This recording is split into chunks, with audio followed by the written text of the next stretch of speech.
Kaleshwaram project కార్యాలయాల్లో vigilance అధికారులు తనిఖీలు రెండో రోజు కొనసాగుతున్నాయి. ప్రాజెక్టు కార్యాలయాల్లో విలువైన పత్రాలు, రికార్డులు అధికారులు స్వాధీనం చేసుకున్నారు. దాదాపు 8 గంటల పాటు తనిఖీలు నిర్వహించారు. ఈఎన్సీ మురళీధర్రావు కార్యాలయాల్లో కూడా విజిలెన్స్ అధికారులు సోదాలు నిర్వహించారు. జిల్లా ఇరిగేషన్ కార్యాలయాల్లో 10 ప్రత్యేక విజిలెన్స్ బృందాలతో అధికారులు తనిఖీలు చేపట్టారు. కాళేశ్వరం ప్రాజెక్టు కార్యాలయాల్లోనూ విజిలెన్స్ అధికారులు తనిఖీలు చేపట్టారు. రెండో రోజు కొనసాగుతున్నాయి. ప్రాజెక్టు కార్యాలయాల్లో విలువైన పత్రాలు, రికార్డులను అధికారులు స్వాధీనం చేసుకున్నారు. దాదాపు 8 గంటల పాటు తనిఖీలు నిర్వహించారు. ఈఎన్సీ మురళీధర్రావు కార్యాలయాల్లో కూడా విజిలెన్స్ అధికారులు సోదాలు నిర్వహించారు. జిల్లా ఇరిగేషన్ కార్యాలయాల్లో 10 ప్రత్యేక విజిలెన్స్ బృందాలతో అధికారులు తనిఖీలు చేపట్టారు.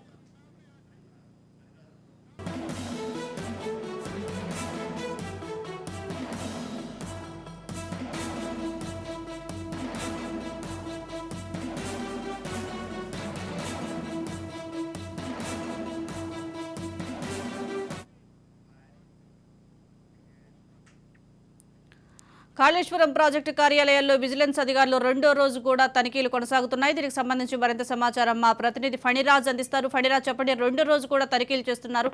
ఎప్పటి వరకు కొనసాగే అవకాశం ఉంది? ఏమైనా కీలక డాక్యుమెంట్లు ఏమైనా స్వాధీనం చేసుకున్నారంటారా?